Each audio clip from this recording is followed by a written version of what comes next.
నమో శ్రీ లక్ష్మీ వెంకటేశ్వరాయ శ్రీ మహాగణాధిపతయే నమః. శ్రీమత్ పయోనిధి నికేతన చక్రపాణే భోగీంద్ర భోగమణిరాజత పుణ్యమూర్తే యోగీశ శాశ్వత శరణ్య భవాబ్ది పోత లక్ష్మీ నృసింహ మమదేహి కరావలంబం. ప్రేక్షకుల నమస్కారాలు తెలియజేస్తూ మనం ఈ వారం రాశి ఫలాలు తెలుసుకుందాం. 25/5/2025 నుంచి 31/5/2025 వరకు ఉన్న గ్రహాల యొక్క పరిస్థితులను అనుసరించి మనం రాశి ఫలాలు తెలుసుకుందాం. మనం ఈ వారం ఈ యొక్క సమయంలో గ్రహాల యొక్క పరిస్థితి ఎలా ఉందో ముందర తెలుసుకుందాం. మనకి వృషభ రాశిలో రవి ఉన్నాడు. మిథున రాశిలో గురుడు, కర్కాటక రాశిలో కుజుడు, సింహ రాశిలో కేతువు, మళ్ళా కన్యా, తుల, వృశ్చిక, ధనస్సు, మకరం వరకు ఏ గ్రహాలు లేవు. మరలా మనకి కుంభ రాశిలోకి వచ్చేటప్పటికి కుంభం నుండి మీన రాశిలో శని ప్రభావం, శుక్రుడు, రాహు వీళ్ళంతా కూడా, రాహు మళ్ళా కుంభరాశిలో ఉన్నాడు.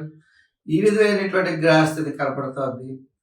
చాలా మంది దీన్ని రాహుకేతుల మధ్యలో ఉన్నాయి గ్రహాలన్నీ. ఇది కాలసర్ప దోషమా అనే సందేహం కూడా చాలా మంది కనపడుతూ ఉంటుంది. ఆ యొక్క లగ్నాలను బట్టి లగ్న ప్రాధాన్యం కూడా మనం తీసుకోవాల్సిన అవసరం అయితే ఉంటుంది. ఈ విధమైనటువంటి పరిస్థితి కనపడుతోంది. మేష, వృషభ, మిథున, కర్కాటక రాశుల్లో చంద్ర సంచారం ఉంటుంది.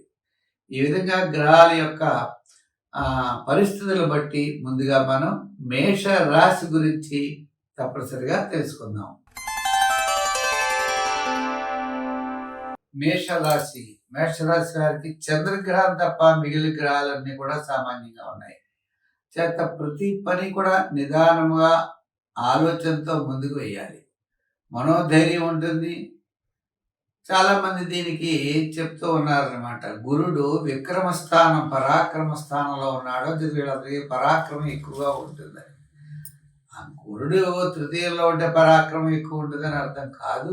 గురుడు తృతీయ స్థానంలో ఉండడం వల్ల గురుడి యొక్క బలం అయితే చాలా తక్కువగా మాత్రం ఈ రాశికి ఉంటుంది.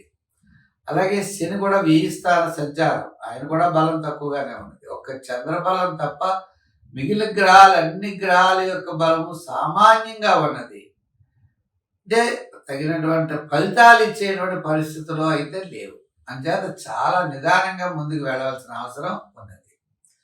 దీంట్లో ఈ చంద్రబలంతో వార ప్రారంభం చాలా ప్రోత్సాహకరంగా ఉంటుంది. వారాంతం చాలా అనుకూలంగా ఉంటుంది. వారం మధ్యలో పనులు మాత్రం ఆలస్యమయ్యేటువంటి అవకాశాలు కనపడుతున్నాయి. ఉద్యోగ పరంగా మనం చూసినట్లయితే ప్రవాహానికి ఎదురు ఈదాలి. రాజకీయ పరంగా గుర్తింపు చాలా తక్కువ ఉంటుంది. వృత్తుల పరంగా కూడా మన దగ్గర పనిచేసే వాళ్ళు మనం నూతనమైనటువంటి వృత్తులు పెట్టేటప్పుడు చాలా జాగ్రత్తలు తీసుకోవాలి. వ్యాపారపరమైన ఆర్థిక లావాదేవీలు కూడా పెద్దగా అనుకూలంగా అయితే లేవు. ఏదో చంద్రబలం ఉన్నది కాబట్టి ధైర్యంగా మొండిగా ముందుకు వెళ్ళడానికి మాత్రం పనిచేస్తుంది తప్ప మిగిలిన విషయాలన్నీ కూడా సామాన్యంగా కనపడుతున్నాయి. అయితే మనం ఇక్కడ బాగా గుర్తించవలసిన విషయం ఏంటంటే, మనం ధర్మ మార్గంలో వెళ్ళాలి. హామీలకి, మధ్యవర్తిత్వానికి దూరంగా ఉండాలి. ఎక్కడ పడితే అక్కడ సంతకాలు పెట్టకూడదు. ఎలా పడితే అలా ప్రయాణాలు చేయకూడదు. మరింత శ్రద్ధ తీసుకున్నట్లయితే తక్కువ నష్టంతో పోవడానికి అవకాశాలు ఉన్నాయి. అంచేత ఏలినాడు శని దోషం ఉంది, గురుబలం లేదు, ఇలా గ్రహాల యొక్క బలం లేదు అని అనుకోవడం కాదు.